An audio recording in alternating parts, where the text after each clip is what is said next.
നാം രോഗികളെ മന്ത്രിക്കുമ്പോൾ, അതല്ലെങ്കിൽ നാം സ്വയം മന്ത്രിക്കുമ്പോൾ, പ്രയാസങ്ങളുണ്ടാകുമ്പോൾ, രോഗമുണ്ടാകുമ്പോൾ നാം മന്ത്രിക്കുമ്പോൾ എന്തെല്ലാം കാര്യങ്ങൾ നമുക്ക് ചെയ്യാമെന്ന് പ്രമാണത്തിൽ സ്ഥിരപ്പെട്ട ചില കാര്യങ്ങളാണ് നിങ്ങളുടെ ശ്രദ്ധയിൽപ്പെടുത്തുന്നത്. അത് ഓരോന്നോരോന്നായി അതിൻ്റെ തെളിവുകൾ സഹിതം ഞാൻ ഇൻഷാ അള്ളാഹ് വിശദീകരിക്കാം. അതിൽ മന്ത്രത്തിൽ ഏറ്റവും പ്രധാനപ്പെട്ടതും ഒന്നാമതായി വരുന്നതും പരിശുദ്ധ ഖുർആനിൽ നിന്നോ അതല്ലെങ്കിൽ നബി സല്ലല്ലാഹു അലൈഹി വസല്ലമ പഠിപ്പിച്ച ദുആകളിൽ നിന്നോ ദിക്റുകളിൽ നിന്നോ, അതല്ലെങ്കിൽ ശിർക്കോ കുഫറോ ഖുറാഫാത്തോ ഒന്നും കലർന്നിട്ടില്ലാത്ത തൗഹീദിനെ ഊട്ടിയുറപ്പിക്കുന്ന രൂപത്തിലുള്ള കലിമാത്തുകൾ കൊണ്ടോ അള്ളാഹുവിൻ്റെ അസ്മാഉ വ സിഫാത്തുകൾ കൊണ്ടോ മന്ത്രിക്കുക. അപ്പോൾ ഇവിടെ ദുആകൾക്കപ്പുറത്ത്, ഇപ്പം നമുക്കറിയാം, ഒരു പ്രയാസം വന്നാൽ നമ്മൾ ദുആ ചെയ്യും, അള്ളാഹുവേ എൻ്റെ അസുഖം മാറ്റണമേ. ഇതാണ് സാധാരണ പ്രാർത്ഥന. എന്നാൽ റുഖിയ എന്ന് പറയുമ്പോൾ അതിൽ നിന്ന് വ്യത്യാസമുണ്ട്. എന്താണത്? നാം ആ രോഗം മാറുവാൻ വേണ്ടി അള്ളാഹുവിനോട് പ്രാർത്ഥിക്കുന്നതോടൊപ്പം തന്നെ അതിൻ്റെ കൂടെ പരിശുദ്ധ ഖുർആനിലുള്ള ഏതെങ്കിലും അധ്യായങ്ങളോ ആയത്തുകളോ പാരായണം ചെയ്തുകൊണ്ട് മന്ത്രിക്കുക. അല്ലെങ്കിൽ നബി സല്ലല്ലാഹു അലൈഹി വസല്ലമയിൽ നിന്ന് സ്ഥിരപ്പെട്ട ദുആകളോ ദിക്റുകൾ കൊണ്ടോ മന്ത്രിക്കുക. ഇപ്രകാരം നാവുകൊണ്ട് ഉച്ചരിച്ചുകൊണ്ടാണ് യഥാർത്ഥത്തിൽ റുഖിയ ഉണ്ടാവേണ്ടത്. അത് കേവലം ഹൃദയത്തിലുള്ള ഒരു പ്രാർത്ഥന മാത്രം മതിയാവുകയില്ല, അതിന് റുഖിയ എന്ന് പറയുകയില്ല. ശരിക്കും ശ്രദ്ധിക്കുക.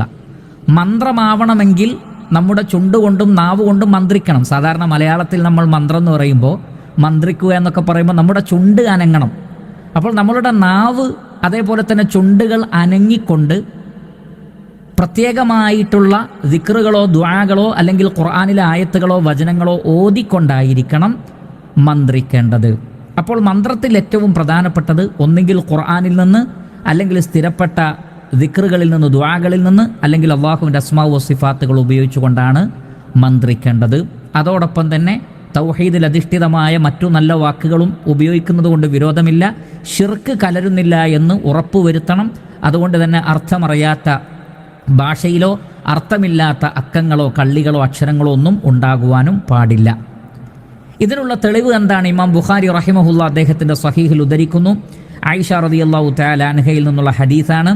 അന്ന റസൂലുള്ളാഹി സ്വല്ലല്ലാഹു അലൈഹി വസല്ലം കാന ഇദഷ്തകാ യഖറഉ അലാ നഫ്സിഹി ബിൽ മുഅവ്വിദാത്ത്. നബി സല്ലല്ലാഹു അലൈഹി വസല്ലമക്ക് രോഗമുണ്ടായാൽ യഖറഉ, പ്രവാചകൻ പാരായണം ചെയ്യും, അലാ നഫ്സിഹി, തൻ്റെ നഫ്സിൽ, ബിൽ മുഅവ്വിദാത്ത്, മുഅവ്വിദാത്തുകൾ കൊണ്ട്, സൂറത്തുൽ ഫലഖ്, സൂറത്തുൻ നാസ്, കൂടെ സൂറത്തുൽ ഇഖ്ലാസും. അപ്പോൾ ഖുർആനിലെ ഈ അധ്യായങ്ങൾ ഓതിക്കൊണ്ട് നബി സല്ലല്ലാഹു അലൈഹി വസല്ലമ പാരായണം ചെയ്തുകൊണ്ടായിരുന്നു മന്ത്രിച്ചിരുന്നത്. അപ്പോൾ ഖുർആനിൽ നിന്നോ മറ്റോ പാരായണം ചെയ്തുകൊണ്ടുള്ള റുഖിയ, അതിനുള്ള തെളിവാണ് ഇപ്പോൾ പറഞ്ഞിട്ടുള്ളത്. അതേപോലെ തന്നെ നാവുകൊണ്ട് മറ്റു ചിലതും പറയാവുന്നതാണ്. ഉദാഹരണത്തിന് സഹീഹുൽ ബുഖാരിയിൽ തന്നെ കാണാം, ആയിഷ റളിയല്ലാഹു തആല അൻഹ പറയുന്നു, നബി സല്ലല്ലാഹു അലൈഹി വസല്ലമ തൻ്റെ റുഖിയയിൽ എന്ത് പറയാറുണ്ട്? യഖൂലു ഫിർ റുഖിയ, പ്രവാചകൻ മന്ത്രിക്കുമ്പോൾ ഇങ്ങനെ പറയും, തുർബത്തു അർദിന, നമ്മുടെ ഭൂമിയിലെ മണ്ണ്, വരീഖത്തു ബഅദിന, നമ്മളിൽ ചിലരുടെ ഉമിനീര്, യുഷ്ഫ സഖീമുന, നമ്മുടെ രോഗികൾക്ക് ശിഫ നൽകുന്നു, ബിഇദ്നി റബ്ബിന, അല്ലാഹുവിൻ്റെ അനുമതി പ്രകാരം. അപ്പോൾ മണ്ണുകൊണ്ടുള്ള ചികിത്സ എന്ന ഒരു ഭാഗം ഞാൻ പറഞ്ഞിരുന്നു. അതിൽ ഈ ഹദീസ് നമ്മൾ തെളിവായി ഉദ്ധരിച്ചിട്ടുണ്ട്. ഇത് നബി സല്ലല്ലാഹു അലൈഹി വസല്ലം നാവ് കൊണ്ട് പറയാറുണ്ടായിരുന്നു. കൈവിരലിൽ ഉമിനീര് കൊണ്ട് നനച്ച് മണ്ണിൽ മുക്കി ആ മണ്ണ് മുറിവുള്ള ഭാഗത്തോ വേദനയുള്ള ഭാഗത്തോ ചൊറിച്ചിലുള്ള ഭാഗത്തോ പുരട്ടിക്കൊണ്ടുള്ള രീതി. അപ്പോൾ ഇങ്ങനെ പറയുക. അതേപോലെ തന്നെ നമുക്കറിയാം, അല്ലാഹുമ്മ റബ്ബന്നാസ് അദ്ഹിബിൽ ബഅസ വശ്ഫി അൻത ശാഫി ലാ ശിഫാ ഇല്ലാ ശിഫാക ശിഫാഅൻ ലാ യുഗാദിറു സഖമ. ഇതും ഹദീസിൽ സ്ഥിരപ്പെട്ട് വന്നിട്ടുള്ളതാണ്. അതേപോലെ തന്നെ കടുത്ത വേദന വന്നാൽ പറയേണ്ടത് ബിസ്മില്ലാ എന്ന് 3 തവണ പറഞ്ഞിട്ട് അഊദു ബിഇസ്സത്തില്ലാഹി വ ഖുദ്റതിഹി മിൻ ശർരി മാ അജിദു വ ഉഹാദിർ എന്ന് പറഞ്ഞുകൊണ്ടുള്ളത്. അപ്പോൾ ഈ ഹദീസുകളൊക്കെ നമുക്ക് തെളിവ് നൽകുന്നത് ഇത് ഇമാം മുസ്ലിം ഉദ്ധരിക്കുന്ന ഹദീസാണ്. നേരത്തെ വിശദീകരിച്ചതുകൊണ്ടാണ് കൂടുതൽ പറയാത്തത്. അപ്പോൾ ചുരുക്കത്തിൽ ഖുർആനിൽ നിന്ന് ഓതണം, അല്ലെങ്കിൽ ഈ പറഞ്ഞതുപോലെയുള്ള ദിക്റുകളിൽ നിന്ന്, ദുആകളിൽ നിന്ന് ഓതണം. അല്ലെങ്കിൽ അള്ളാഹുവിൻ്റെ റസൂൽ പറഞ്ഞതുപോലെ ലാ ബഅസ ഫിർ റുഖാ മാ ലം യകുൻ ഫീഹി ശിർക്കുൻ, ശിർക്ക് കലർന്നിട്ടില്ലാത്ത കാര്യങ്ങൾ ആകാവുന്നതുമാണ്. ഇതാണ് ഒരു കാര്യം, മന്ത്രിക്കുമ്പോൾ ചെയ്യേണ്ടുന്ന ഒരു കാര്യം ഇതാണ്. ഇത് വളരെ പ്രധാനപ്പെട്ടതുമാണ്. രണ്ടാമത്തത് അന്നഫ്സു. നഫ്സ് എന്ന് പറഞ്ഞാൽ മെല്ലെ ഊതുന്നതിനാണ് നഫ്സ് എന്ന് പറയുന്നത്. ഉലമാക്കൾ വിശദീകരിച്ചു, പ്രത്യേകിച്ചും അന്നിഹായ ഫി ഗരീബിൽ ഹദീസി വൽ അസർ, ഹദീസിലെയും അസറിലെയും വാക്കുകളുടെ അർത്ഥം പറയുന്ന വിഖ്യാതമായ ഗ്രന്ഥത്തിൽ നമുക്ക് കാണാൻ സാധിക്കും, നഫ്സ് എന്ന് പറഞ്ഞാൽ ബിൽഫമി, വായ കൊണ്ട് ചെയ്യുന്നതാണ്. വഹുവ ഷബീഹുൻ ബിൻ നഫ്ഖ്, അത് ഊതുന്നതിനോട് സാമ്യതയുള്ളതാണ്. വഹുവ അഖല്ലു മിന തഫ്ല്, എന്നാൽ തുപ്പുക അതിനേക്കാൾ കുറവുള്ളതാണ്. എന്ന് പറഞ്ഞാൽ മുഴുവനായി തുപ്പലില്ലാതെ അതിൻ്റെ താഴെയുള്ളതാണ് യഥാർത്ഥത്തിൽ നഫ്സ് എന്ന് പറയുന്നത്. ലിഅന്ന തഫ്ല ലാ യകൂനു ഇല്ലാ വമഅഹു ശൈഉം മിനർ റീഖ്, കാരണം തഫ്ലിൽ ഉമിനീരുണ്ടാകും, എന്നാൽ നഫ്സിൽ ഉമിനീരുണ്ടാവണമെന്നില്ല. അപ്പോൾ ഉമിനീരില്ലാതെ മെല്ലെ ഊതുന്നതിനാണ് നഫ്സ് എന്ന് പറയുന്നത്. ചില ഉലമാക്കൾ പറഞ്ഞു, ഒരൽപ്പം ഉമിനീരിൻ്റെ നനവുണ്ടെങ്കിലും അതിന് നഫ്സ് എന്ന് പറയും. ഒരൽപ്പം ഉമിനീരിൻ്റെ ഒരു തണുപ്പ് അതുണ്ടെങ്കിലും അതിന് നഫ്സ് എന്ന് പറയും. എന്നാൽ വലിയ രൂപത്തിലുള്ള ഒരു ഉമിനീര് അവിടെ ഉണ്ടാവുകയില്ല. ഇതിനാണ് നഫ്സ് എന്ന് പറയുന്നത്. നബി സല്ലല്ലാഹു അലൈഹി വസല്ലമ മന്ത്രിക്കുമ്പോൾ അങ്ങനെ ഊതാറുണ്ടായിരുന്നു. അപ്പോൾ ഖുർആനോ അതേപോലെ തന്നെ മറ്റു ദിക്റുകളോ ചൊല്ലുന്നതോടൊപ്പം അതിൻ്റെ കൂടെ ഉമിനീരില്ലാതെ മെല്ലെ ഊതുക എന്നത് മന്ത്രത്തിൽ വളരെ പ്രധാനപ്പെട്ടതാണ്. നാം സ്വന്തം ശരീരത്തിൽ ഊതുമ്പോഴും മറ്റുള്ളവർക്ക് മന്ത്രിച്ചു കൊടുക്കുമ്പോഴും നമുക്ക് ചെയ്യാനുള്ളതാണ് അവരുടെ ശരീരത്തിലേക്ക് മന്ത്രിച്ചുകൊണ്ട് ഊതുക, അല്ലെങ്കിൽ നമ്മളുടെ കൈകളിലേക്ക് ഊതിയതിന് ശേഷം ശരീരത്തിൽ തടവുക, ഇങ്ങനെയെല്ലാം ആവാം. നേരത്തെ ഉദ്ധരിച്ച ഹദീസ് നമുക്ക് കാണാം. ആയിഷ റളിയല്ലാഹു തആല അൻഹ പറയുന്നു, നബി സല്ലല്ലാഹു അലൈഹി വസല്ലമ തനിക്ക് വല്ല രോഗവും വന്നാൽ ഇദഷ്തക യഖറഉ അലാ നഫ്സിഹി ബിൽ മുഅവ്വിദാതി വയൻഫുസു, നബി സല്ലല്ലാഹു അലൈഹി വസല്ലം മുഅവ്വിദാത്ത് ഓതും, എന്നിട്ട് ഊതുകയും ചെയ്യും. വയൻഫുസു, നഫ്സ് ചെയ്യും, അഥവാ മെല്ലെ ഉമിനീരില്ലാതെ അതല്ലെങ്കിൽ അല്പം നനവോടുകൂടി ഊതും. ഇതാണ് റസൂലുള്ളാഹി സ്വല്ലല്ലാഹു അലൈഹി വസല്ലമ ചെയ്തിട്ടുള്ള ഒരു രീതി. അപ്പോൾ ഊതുക എന്നത് വളരെ പ്രധാനപ്പെട്ട ഒരു കാര്യമാണ്. അതേപോലെ തന്നെ മറ്റൊരു വിഷയമാണ് നമുക്ക് കാണാൻ സാധിക്കും, ഇമാം ബുഖാരി തന്നെ അദ്ദേഹത്തിൻ്റെ സ്വഹീഹിൽ ഉദ്ധരിക്കുന്ന ഹദീസിൽ മറ്റൊരു തെളിവ് കൂടി നമുക്ക് കാണാൻ സാധിക്കും.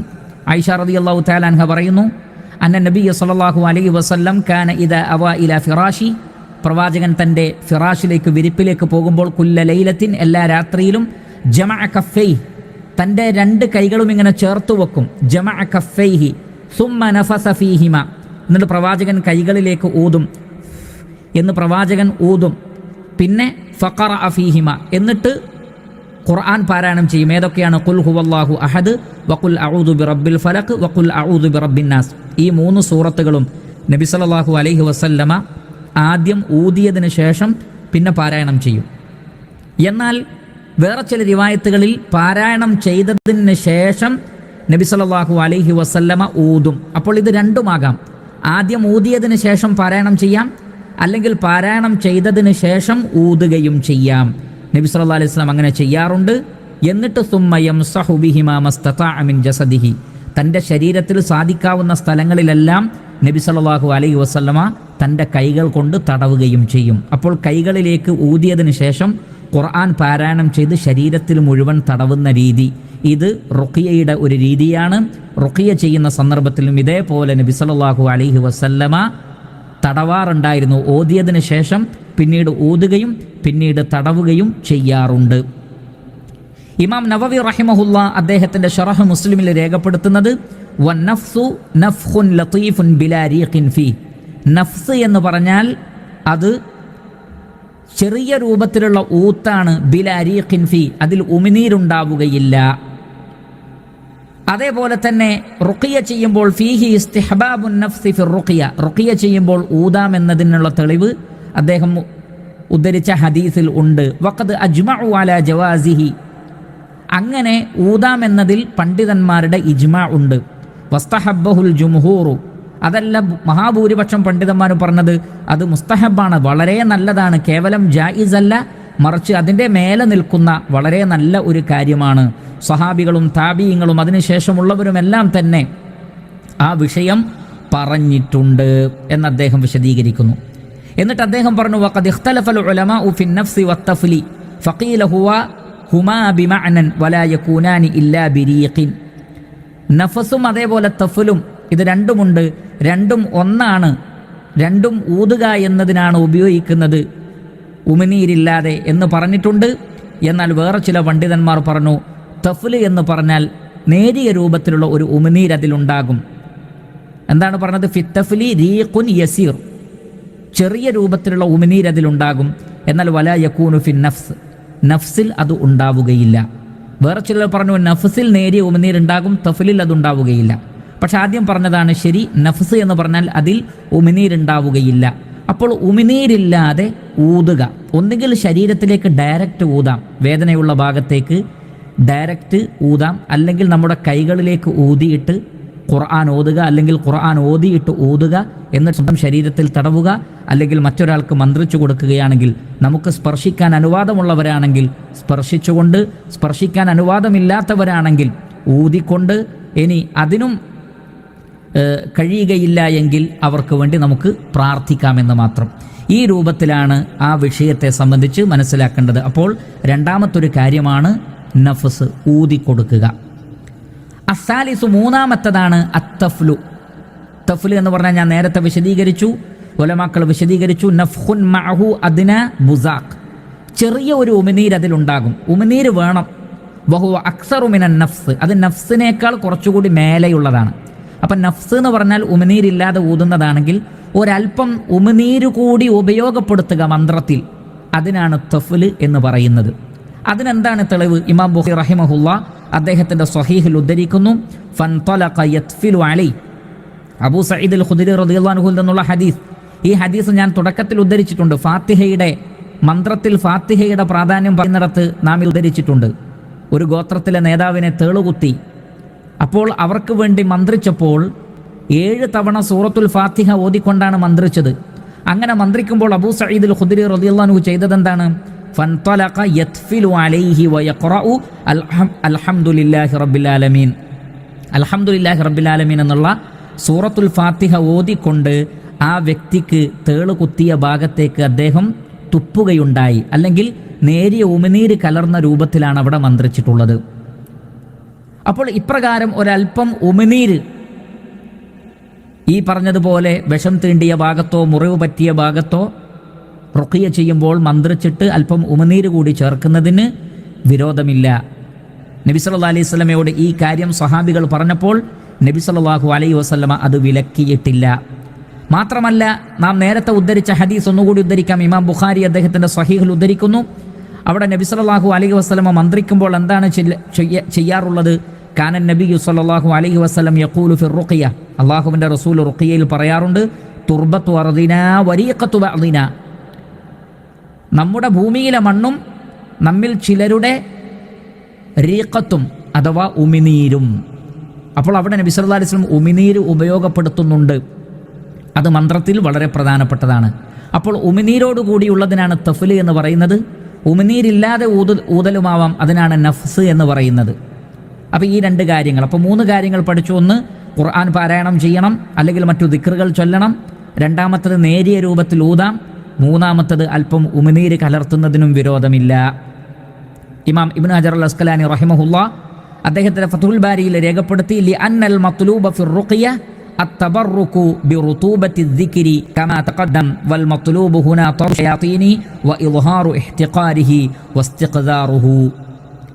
നമ്മളവിടെ ഉമിനീര് പുരട്ടുന്നത്, അതല്ലെങ്കിൽ ഉമിനീര് കലർന്ന നേരിയ രൂപത്തിൽ നമ്മൾ ഊതുന്നതിൻ്റെ യുക്തി എന്താണ്? പരിശുദ്ധ ഖുർആൻ പാരായണം ചെയ്തുകൊണ്ടോ ദിക്ർ ചെയ്യുമ്പോഴോ നമ്മുടെ നാവിലുണ്ടാകുന്ന ആ ഉമിനീരിന് ആ ഖുർആനിൻ്റെയും ദിക്റിൻ്റെയും ബറക്കത്തുണ്ടാകും. എപ്പോഴും ഉള്ള ഉമിനീരിനല്ല, മറിച്ച് സൂറത്തുൽ ഫാത്തിഹ പാരായണം ചെയ്യുമ്പോഴോ അതല്ലെങ്കിൽ മറ്റു സൂറത്തുകളോ ആയത്തുകളോ പാരായണം ചെയ്യുമ്പോഴും അതേപോലെ തന്നെ മറ്റു ദിക്റുകൾ ചൊല്ലുമ്പോഴും ആ ഖുർആനിൻ്റെ ബറക്കത്ത്, ആ ദിക്റിൻ്റെ ബറക്കത്ത് ആ ഉമിനീരുമായിട്ട് കലരും. അപ്പോൾ അത് ഫലം ചെയ്യും. അതുകൊണ്ടാണ് പ്രവാചകൻ ഉമിനീരും അതേപോലെ തന്നെ ഊത്തിനെയും ഉപയോഗപ്പെടുത്തിയത്. അതിൻ്റെ രഹസ്യങ്ങളെക്കുറിച്ചൊക്കെ സർവശക്തനായ അല്ലാഹു സുബ്ഹാനഹു വ തആലക്കാണ് കൂടുതൽ അറിയുന്നത്. അതോടൊപ്പം ഊതുന്നതോടുകൂടി അവിടെ മറ്റൊന്നുകൂടി ഉണ്ട്. പലപ്പോഴും പല പ്രയാസങ്ങളും ഉണ്ടാക്കുന്നത് പിശാജാണ്.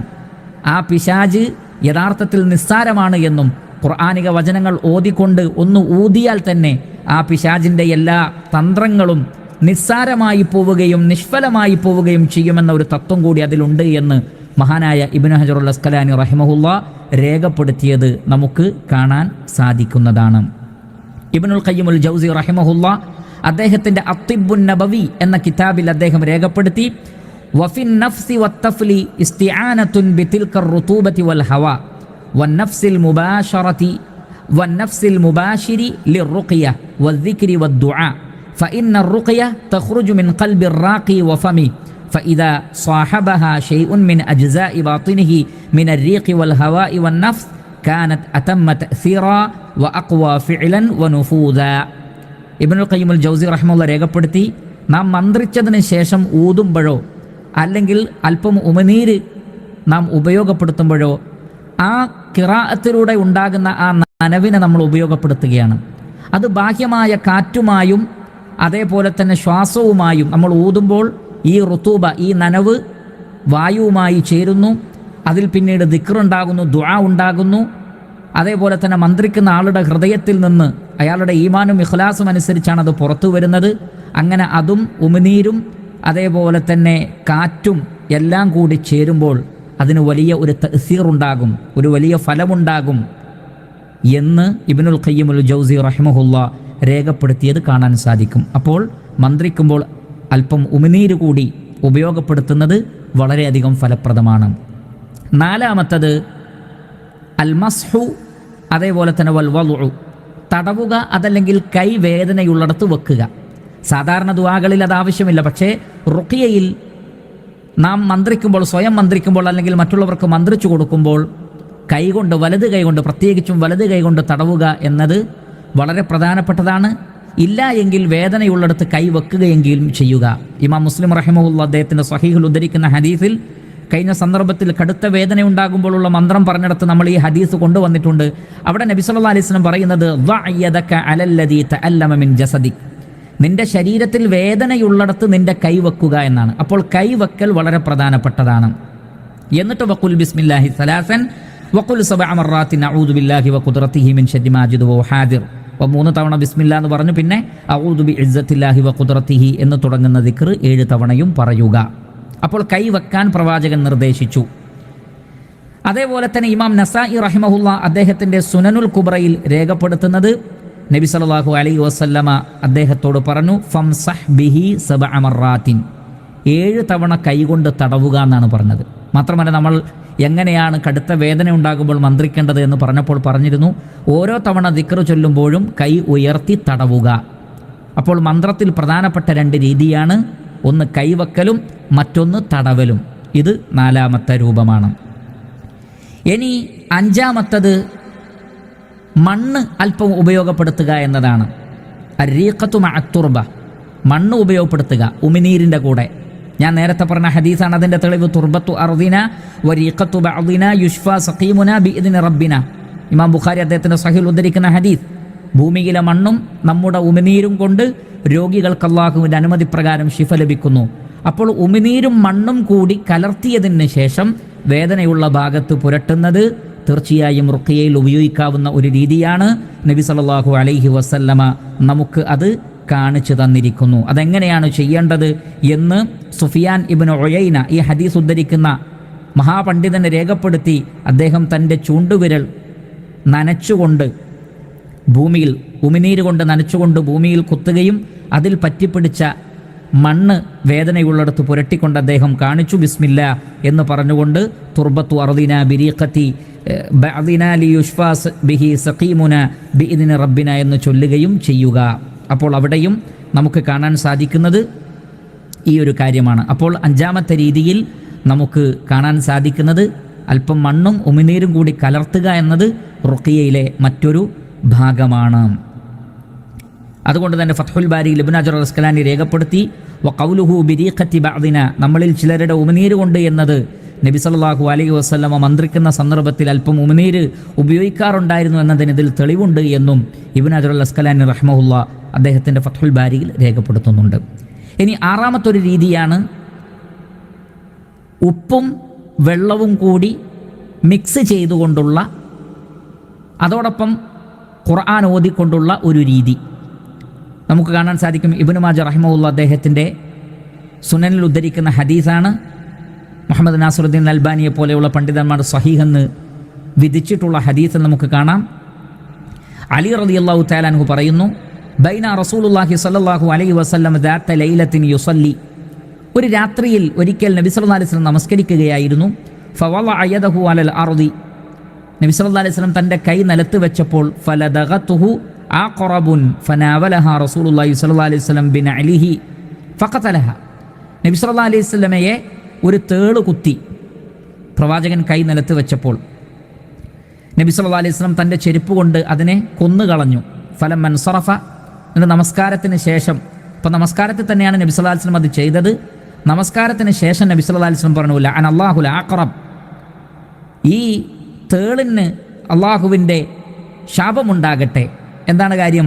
മാ തദഉ മുസല്ലിയൻ വലാ ഗൈറഹു ഔ നബിയൻ ഗൈറഹു, നമസ്കരിക്കുന്നവരെന്നോ അല്ലാത്തവരെന്നോ വ്യത്യാസമില്ല, നബിയാണെന്നോ അല്ലാത്തവരെന്നോ വ്യത്യാസമില്ലാതെ ഈ തേള് കുത്തിക്കളഞ്ഞല്ലോ. നമസ്കരിക്കുന്ന ഒരാളെ, അതല്ലെങ്കിൽ നബിയാണെന്ന് ശ്രദ്ധിക്കാതെ എല്ലാവരെയും കുത്തുന്നു. നബി സല്ലല്ലാഹു അലൈഹി വസല്ലം അങ്ങനെ പറയുകയുണ്ടായി. എന്നിട്ട് പ്രവാചകൻ പറഞ്ഞു, സുമ്മ ദഅ ബിമിൽഹിൻ വമാ, പ്രവാചകൻ വെള്ളവും ഉപ്പും കൊണ്ടുവരാൻ പറഞ്ഞു. ഫജഅലഹു ഫി ഇനാഇൻ, അത് രണ്ടും കൂടി ഒരു പാത്രത്തിലിട്ടു.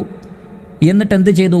ഈ ഉപ്പും വെള്ളവും കൂടി കലർത്തിയതിന് ശേഷം സുമ്മ ജഅല യസുബ്ബുഹു അലാ ഉസ്ബുഹി ഹൈസു ലദഗതുഹു വയംസഹുഹാ, എന്നിട്ട് എവിടെയാണോ തേള് കുത്തിയത് അവിടേക്ക് ഈ ഉപ്പ് കലർന്ന വെള്ളം ഒഴിച്ചുകൊണ്ട് നബി സല്ലല്ലാഹു അലൈഹി വസല്ലം തടവിക്കൊണ്ടിരുന്നു. ആ തടവുന്ന കൂട്ടത്തിൽ പ്രവാചകൻ എന്തും ചെയ്യുകയാണ്? വയുഅവ്വിദുഹാ ബിൽ മുഅവ്വിദതൈൻ, സൂറത്തുൽ ഫലഖും സൂറത്തുൻ നാസും നബി സല്ലല്ലാഹു അലൈഹി വസല്ലം ഓതുകയും ചെയ്തു. സൂറത്തുൽ ഇഖ്ലാസും അതിൽ ഉൾപ്പെടാം. അപ്പം നബി സല്ലല്ലാഹു അലൈഹി വസല്ലം ഓതുകയും ചെയ്തു, അതോടൊപ്പം തന്നെ ഉപ്പ് കലർന്ന വെള്ളം ഉപയോഗിക്കുകയും ചെയ്തു. ഈ ഹദീസിൻ്റെ അടിസ്ഥാനത്തിൽ ഉലമാക്കൾ പറഞ്ഞു, നമുക്ക് എന്ത് പ്രയാസമുണ്ടാകുമ്പോഴും ഭൗതികമായ മരുന്ന് ഉപയോഗിക്കുന്നതിൻ്റെ കൂടെ തന്നെ റുഖിയയും ചെയ്യുക, അപ്പോൾ ഇരട്ടി ഫലമുണ്ടാകുമെന്നാണ്. അൽഹംദുലില്ലാ. ഉദാഹരണത്തിന് നമുക്കൊരു തലവേദന വന്നു, തലവേദന വന്നാൽ തലവേദനയുടെ മരുന്ന് കഴിക്കാം, അതിൻ്റെ കൂടെ നാം മന്ത്രിക്കുക കൂടി ചെയ്താൽ അള്ളാഹു നിശ്ചയിച്ച രണ്ട് ഫലങ്ങൾ. ദുനിയാവിലുള്ള മരുന്ന് ആര് നിശ്ചയിച്ചതാണ്? അള്ളാഹു സുബ്ഹാനഹു വ തആല നിശ്ചയിച്ചതാണ്. അതുകൊണ്ടാണ് ഒരു സഹാബി നബി സല്ലല്ലാഹു അലൈഹി വസല്ലമയോട് ചോദിച്ചത്, ഞങ്ങൾ ഉപയോഗിക്കുന്ന മരുന്ന്, അതേപോലെ തന്നെ റുഖിയ, ഇതൊക്കെ ഖദറിനെ മാറ്റുമോ എന്ന് ചോദിച്ചപ്പോൾ നബി സല്ലല്ലാഹു അലൈഹി വസല്ലം എന്താ പറഞ്ഞത്? രണ്ടും അള്ളാഹുവിൻ്റെ ഖദറിൽപ്പെട്ടതാണ് എന്നാണ്. അപ്പോൾ എല്ലാറ്റിനും മരുന്നുണ്ട്. അപ്പോൾ ഭൗതികമായ മരുന്നും ആത്മീയമായ മരുന്നും റുഖിയയും മറ്റു മരുന്നുകളും ഒരുമിച്ച് ഉപയോഗിച്ചാൽ അത് കൂടുതൽ ഫലം ചെയ്യും, നബി സല്ലല്ലാഹു അലൈഹി വസല്ലം ഇവിടെ കാണിച്ചതുപോലെ. അപ്പോൾ ഇതേപോലെ പ്രയാസങ്ങളുണ്ടായാൽ ഉപ്പുവെള്ളം വളരെ നല്ലതാണ്, ഉപ്പുവെള്ളം വളരെ നല്ലതാണ്. അതിൻ്റെ കൂടെ മന്ത്രിക്കുകയും കൂടി ചെയ്താൽ കൂടുതൽ ഫലമുണ്ടാകും. അപ്പോൾ ഈ ഒരു രീതിയിലും നമുക്ക് ചെയ്യാവുന്നതാണ്. മറ്റു മരുന്നുകൾ ഉപയോഗിക്കുമ്പോൾ റുഖിയ ചെയ്യാവുന്നതാണ്. അപ്പോൾ 6ഓളം രീതികളാണ് ഞാനിപ്പോൾ വിശദീകരിച്ചിട്ടുള്ളത്. ഒന്നാമത്തത്, നമ്മൾ ഖുർആനിൽ നിന്നോ മറ്റു അദ്കാറുകളിൽ നിന്നോ പാരായണം ചെയ്യണം, അത് മസ്റ്റാണ്. രണ്ടാമത്തത്, നമുക്ക് നേരിയ രൂപത്തിൽ കാറ്റ് പുറപ്പെടുന്ന രൂപത്തിൽ ഉമിനീരില്ലാതെ ഊതാം, അതാണ് നഫ്സ്. അല്പം ഉമിനീര് കലർത്തിക്കൊണ്ട് തന്നെ ഊതാം, അതാണ് തഫ്ല്, അതാണ് മൂന്നാമത്തത്. അതേപോലെ തന്നെ നാലാമത്തത് കൈകൊണ്ട് തടവുക അല്ലെങ്കിൽ കൈവെക്കുക. അഞ്ചാമത്തത് മണ്ണും ഉമിനീരും കൂടി കൂട്ടിക്കലർത്തിയിട്ട്. ആറാമത്തത് ഞാനീ പറഞ്ഞ ഉപ്പുവെള്ളവും അതേപോലെ തന്നെ അതിൻ്റെ കൂടെ മറ്റു ഖുർആനിക വചനങ്ങളോ ദിക്റുകളോ. ഈ രൂപത്തിലാണ് മന്ത്രിക്കേണ്ടത്. സ്വയം മന്ത്രിക്കുമ്പോൾ നമുക്ക് നമ്മുടെ ശരീരത്തിൽ തടവാം, വേദനയുള്ളിടത്ത് കൈവെക്കാം, ഊതാം, ഉമിനീര് ഉപയോഗിക്കാം, മണ്ണ് ഉപയോഗിക്കാം, ഉപ്പും വെള്ളവും ഉപയോഗിക്കാം. ഈ രൂപത്തിലൊക്കെ ചെയ്യാം. മറ്റുള്ളവർക്ക് മന്ത്രിച്ചു കൊടുക്കുമ്പോഴും ഇതേ കാര്യങ്ങൾ ചെയ്യുന്നതിന് യാതൊരു വിരോധവുമില്ല. അപ്പോൾ ഈ രൂപത്തിലാണ് മന്ത്രിക്കേണ്ടത്.